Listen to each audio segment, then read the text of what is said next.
In 2005, I finally got my first manuscript sold, and it was for a picture book about a little red devil. It was called The Devil You Know, published at Walker Books. Cute little mischievous devil causing trouble for a family. I thought it was a lot of fun and funny and goofy. Not a hugely popular book, but it looked sort of like a graphic novel. Now, I wasn't thinking of comics or graphic novels, but when I broke the book into little sections, it did kind of break into panels.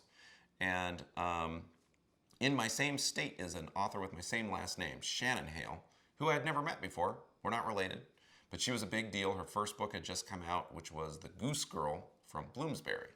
And I met her at one of these writing conferences when my first book had come out, and I felt like I was hot stuff. And she was collecting books for donations for charity. She said, hey, all local authors, can you give me a bunch of books? We're going to donate them. So I gave her one of my books about this little red devil. It wasn't doing very well, so I had lots to give away. And she looked at it and she said, this looks like a graphic novel.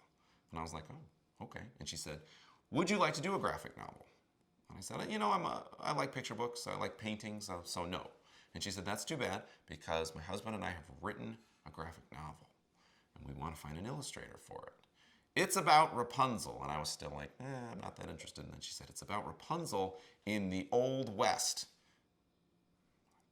I thought, wait, really? That sounds kind of cool. Let's talk more about this. And, because she was very popular with that first book, I wanted to follow her lead and be popular too. So we just jumped in. Her publisher, Bloomsbury, had never published a graphic novel. She and her co-author, her husband, Dean Hale, had never written a graphic novel. I had never illustrated a graphic novel. And the editor had never read a graphic novel. We jumped in and just did, and it ended up being one of the hardest years of my life. I was stunned at how much work it was. I thought this was something I would do in a couple of months, and I spent a year drawing that book. And by the time it came out, it was more popular than anything I'd ever worked on. At that point, I think I'd had 2 books published, and my third was coming out, and none of those picture books did well. But the graphic novel was exciting. It was picked up by the Today Show as the book of the month. It popped up on a bunch of state reading lists. It was a Texas Mavericks book. And people were going crazy for it. We immediately did a sequel, and on the sequel, I was a little faster. It was a little less hard. And from there, I just thought, you know what?